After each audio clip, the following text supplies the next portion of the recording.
গর্ভবতী পশু কোরবানি করা জায়েজ আছে কিনা, এটা হলো প্রথম কথা। আপনারা বলেন জায়েজ?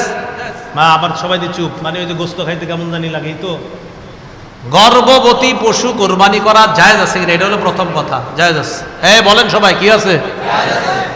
এটার পশুর গোস্ত অনেকে খাইতে চায় না, মানে জয় হওয়ার পরে, কিন্তু জায়েজ আছে। গর্ভবতী পশু কোরবানি করা কি আছে? জায়েজ আছে। জবাই করার পর বাচ্চা পেট থেকে বের হবে, এই বাচ্চা যদি জীবিত পাওয়া যায় সেটাও জবাই করে দিবেন। গর্ভবতী পশু জবাই করলেন, জবাই করার পর পেটের বাচ্চা বের হয়েছে, এটা যদি জীবিত বের হয় এটাতেও জবাই করবেন। এটাকে কি করবেন? জবাই করবেন।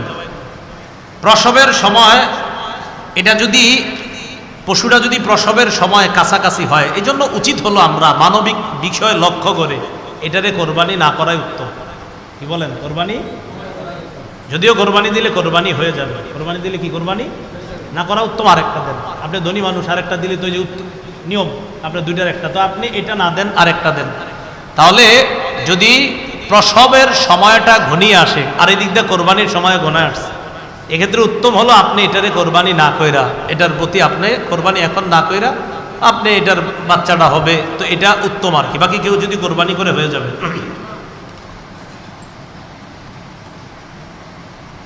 কোরবানির নিয়তে ভালো পশু কিনছেন, কেনার পর যদি এমন কোনো দোষ দেখা যায় যার কারণে কোরবানি জায়েজ হবে না, তাহলে এই পশু দ্বারা কোরবানি জায়েজ হবে না।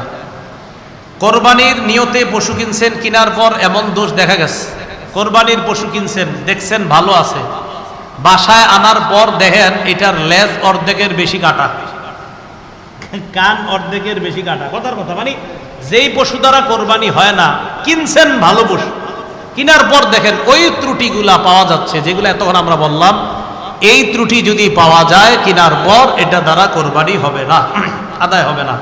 এক্ষেত্রে আপনি আরেকটা পশু কোরবানি দিতে হবে। গরিব মানুষ হইলে তার আরেকটা আপনার ত্রুটিযুক্ত যে পশু, ওটা দ্বারা কোরবানি করতে পারবে। এই ক্ষেত্রে একটা মাসালা খুব ভালো করে শুনি। একজনে ধনী মানুষ আর একজন গরিব মানুষ। ধনী মানুষ কেনার পর ত্রুটিগুলা দেখা দিচ্ছে, তার জন্য আরেকটা পশু কিনতে হবে, এটা দ্বারা কোরবানি করা যাবে না। এক্ষেত্রে গরিবের জন্য একটু ছাড়, গরিব মানুষ এই ত্রুটিযুক্ত পশুটাই কোরবানি করতে পারবে। গরিব মানুষ ত্রুটিযুক্ত পশুটাই কোরবানি করতে পারবে, তার উপর আরেকটা লাগবে না। পশুর বয়সের ব্যাপারে বিক্রেতার কথা। আপনাদের এই বাজারের নাম কি? জানতে গরু কিনবেন, রায়পুর বাজারে আব্দুর রহিম নামক বিক্রেতা বলল, নেন হুজুর, গরুটা এটা 2 বছরের বেশি। 2 বছরের বেশি আপনার এটা বইলে বিক্রি করতে আসছে, মন দিয়ে শোনেন।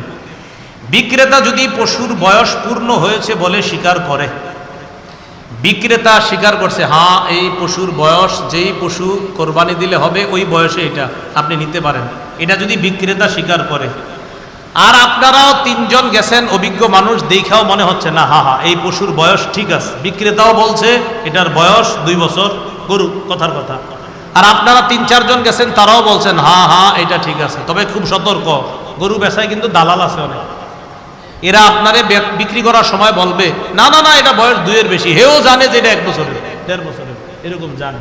এরকম অনেকে ফিট করে রাখে, যেগুলো আপনার বেচার সময় দাম উঠায় দেখবেন, এটা আপনাদেরকে বোঝানো দরকার নাই, এগুলো হয় বাজারের মধ্যে। হ্যাঁ, তো যাই হোক, তাহলে ওই বিক্রেতার কথার উপর নির্ভর করে পশু কেনা ও কোরবানি করা যাবে, এটা জায়েজ আছে। এক্ষেত্রে যদি কোনো ঝামেলা হয়, ও আল্লাহর কাছে ধরা খাবে। হ্যাঁ, বিক্রেতা ধরা খাবে। বিক্রেতা বলছে, ভাই আল্লাহর কসম আপনি বিশ্বাস করেন আমি মুসলমান, আমি মিছা কথা কই না, এই সেই বইলা বলতেছে এটার বয়স ঠিক আছে। আবার অভিজ্ঞ কয়েকজন এরাও বলতেছে বয়স ঠিক আছে। এক্ষেত্রে আপনি নিয়ে কোরবানি করবেন, কোরবানি হয়ে যাবে। কথাটা বুঝে আসছে? মুফতি শফি রহমতুল্লাহ আলাইহি এই ব্যাপারে লম্বা আলোচনা করেছেন। হজরতের আপনার কোরবানির কিছু ইয়াতে, ওই মারিফুল কোরআনের উর্দুটা আপনারা একটু পড়েন, সেখানে হজরত লম্বা আলোচনা করেছেন। বন্ধা পশু, যে পশুর বাচ্চা হয় না, বন্ধা পশু, এই পশু দ্বারা কোরবানি জায়েজ আছে কিনা? হ্যাঁ জায়েজ। বন্ধা পশু দ্বারা কোরবানি করা জায়েজ আছে কিনা? বন্ধা পশু দ্বারা কোরবানি করা জায়েজ আছে। জবাই কে করবে? নিজের পশু নিজে জবাই করা উত্তম। এক্ষেত্রে হুজুর হওয়া জরুরি না। ইমাম সাহেবরা রাগ হয় না, কথার কথা না না, ঠিক আছে। আবার এই ক্ষেত্রে শোনেন, ইমাম সাহেব যারা জবাই করবে তাদেরকে পারিশ্রমিক দিবেন, অবশ্যই দিবেন। হাতের কষ্ট, হাতের কামাই, এটাও দিবেন। হুজুরা খুশি দিবেন? এটা অবশ্যই, এটা অবশ্যই, এটা ভালো, এটা হাতের কামাই, হাতের কষ্ট, এই কষ্টের পারিশ্রমিক অবশ্যই আপনারা দিবেন। তো যাই হোক, যার পশু তিনি নিজে এটা জবাই করা উত্তম, নিজের পশুটা নিজে জবাই করা উত্তম, এটা ভালো। তো দোয়াটা পড়ে নিব আমরা, ইন্না সলাতি ওয়া নুসুকি ওয়া মাহইয়ায়া ওয়া মামাতি লিল্লাহি রাব্বিল আলামিন লা শারীকা লাহু ওয়া বিযালিকা উমিরতু আনা আউয়ালুল মুসলিমিন। হলো কোরআনের আয়াত, আনা মিনাল মুসলিমিন হলো দোয়া। হ্যাঁ হ্যাঁ, আউয়ালুল মুসলিমিন সূরা আনামের 162-63 নম্বর আয়াত, আর দোয়াটা হলো ওয়া আনা মিনাল মুসলিমিন। হ্যাঁ, আউয়ালুল মুসলিমিন হলো কোরআনের আয়াত, আর আনা মিনাল মুসলিমিনটা হলো নবীজির দোয়া। ঠিক আছে না? ঠিক আছে। জবাইয়ে একাধিক ব্যক্তি যদি শরিক হয়, খুব মন দিয়ে শুনবো, জবাই করার ক্ষেত্রে যদি একাধিক ব্যক্তি শরিক হয়, ওলামায়ে কেরাম যখন জবাই করতে যায়, পশুর গলার মধ্যে এভাবে না থাকেন, চাকুটা ছুরিটা রাখার পর পাশে যিনি কসাই বা কেউ থাকে, উনি কি করেন, কয় হুজুর আপনি একটু ছোঁয়া দিয়ে যান, বাকিটা আমি দেখতেছি। আরে হয় কিনা? আচ্ছা, এদের ওলামায়ে হযরত যারা, ইমাম সাহেব যারা, আপনারা করবেন, আপনারা ওই রগটা পরিপূর্ণ কাটার চেষ্টা করবেন, যেই রগটা কাটলে আপনার গরুর বা প্রাণীর প্রাণটা যায়, ওটা পর্যন্ত অন্তত যেন আমরা ওই ধারালো চাকু ছুরিটা চালাইতে পারি, এই চেষ্টাটা আমরা করব। হ্যাঁ, এক্ষেত্রে যদি আপনি কিছু শরিক হওয়ার পর কসাই অথবা এলাকার যারা আপনারা শরিক হবেন, যদি কথার কথা জবাই দুইজন যদি শরিক হন বা তিনজন শরিক হন, সেক্ষেত্রে বিসমিল্লাহ আল্লাহু আকবার দুজনই বলবেন। ভাই বুঝছেন নি? আপনি দুইজন শরিক হইলেন, হুজুর আপনি ছোঁয়া লাগান, আমি আসি, হুজুরে ছোঁয়া লাগাইলে হুজুরও বিসমিল্লাহ আল্লাহু আকবার বলবে, আপনি ছোঁয়া লাগাবেন, আপনিও বিসমিল্লাহ আল্লাহু আকবার বলবেন। আরে বুঝছেন নি? হ্যাঁ, বিসমিল্লাহ আল্লাহু আকবার আপনিও বলবেন। হাদিসে আছে আপনার, আনাস ইবনে মালিক থেকে বর্ণনা, রাসূলুল্লাহ সাল্লাল্লাহু আলাইহি ওয়াসাল্লাম আপনার বিকাবশাইনে আমলাহাইন, দহা বিকাবশাইনে আমলাহাইন, রাসূল সাল্লাল্লাহু আলাইহি ওয়াসাল্লাম দুইটা প্রাণী জবাই করেছে, সাম্মা ওয়া কাব্বারা, রাসূল সাল্লাল্লাহু আলাইহি ওয়াসাল্লাম বিসমিল্লাহ আল্লাহু আকবার বলেছেন। তো যাই হোক, এক্ষেত্রে আমরা বিসমিল্লাহ আল্লাহু আকবার, বিসমিল্লাহটা অবশ্যই বলবো, এই কথাটা আমরা মাথায় রাখবো। আরেকটা বিষয়, বলার সময় আমরা গ্রামগঞ্জের অনেক মানুষ এমন করি, যদিও এটা আপনারা না বুঝেই করেন।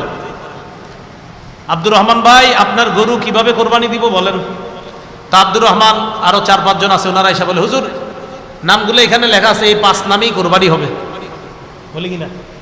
এটা পৃষ্ঠাতে, হুজুর এই 5 নামে হবে, নেন, এই 7 নামে হবে, এই 3 নামে হবে, নেন। এরকম হয় কিনা? আচ্ছা, এক্ষেত্রে আমরা বাংলাটা এভাবে না বলে আমরা বলবো, বলেন আমার সাথে বলেন, বলেন এই 5 জনের পক্ষ থেকে, বলেন এই 3 জনের পক্ষ থেকে, আমার পক্ষ থেকে, আমার আব্বার পক্ষ থেকে আল্লাহর নামে জবাই করব। তাহলে 3 নামে এভাবে বলবো না, আমরা বলবো 3 জনের পক্ষ থেকে আল্লাহর নামে, 5 জনের পক্ষ থেকে আল্লাহর নামে, 3 জনের পক্ষ থেকে আল্লাহর নামে। এখন থেকে যদিও এটা মানুষ না বুঝেই করতো, যে হুজুর আসলে তো উদ্দেশ্য এটাই, আল্লাহর নামে জবাই, কিন্তু ওই না বুঝা বইলা ফেলে আর কি, হুজুর 3 নামে 5 নামে, এবার বলবো আমরা, বলবো 3 নামের পক্ষ থেকে আল্লাহর নামে, 5 নামের পক্ষ থেকে আল্লাহর নামে। কথাটা মনে থাকবে না ইনশাআল্লাহ? তাহলে বলেন তো, কার নামে জবাই হবে? কার পক্ষ থেকে? বলেন আমাদের। কার নামে জবাই হবে আর কাদের পক্ষ থেকে? এবার সুন্দরভাবে বলি, বলেন কার নামে জবাই? কার পক্ষ থেকে? বলেন বান্দার পক্ষ থেকে। কার পক্ষ থেকে? কার নামে? কার পক্ষ থেকে? এবার মনে রাখবো, তো আর ঝামেলাগুলো হয় না আমাদের। কোরবানির পশু দিকে, পশু যেটা, এটা জবাই করার আগে উপকৃত হওয়া যাবে কিনা? আপনি কিনে আনছেন, এখন এটা হাল চাষ করতে নিয়ে গেলেন, কথার কথা, এটা আনছেন, যেহেতু আনছি আমার ঘরে 5-6 দিন থাকবো, এটা 10-12 দিন বান্ধা রাখলাম, তো কালকে সকালে নিয়ে যাই, একটু হাল চাষ করি, দেখি না কেমন হয়, খুব মন দিয়ে শুনি, দুধ ইত্যাদি আসবে, আসবে ইনশাল্লাহ আসবে, একটু সবুর করেন, সব আসবে। কোরবানির পশু কেনার পর বা নির্দিষ্ট করার পর তা থেকে উপকৃত হওয়া জায়েজ আছে কিনা, এটা হলো কথা। না, জায়েজ নেই। বলেন, পশু কেনার পর তা থেকে উপকৃত হওয়া কি নাই? জায়েজ নাই।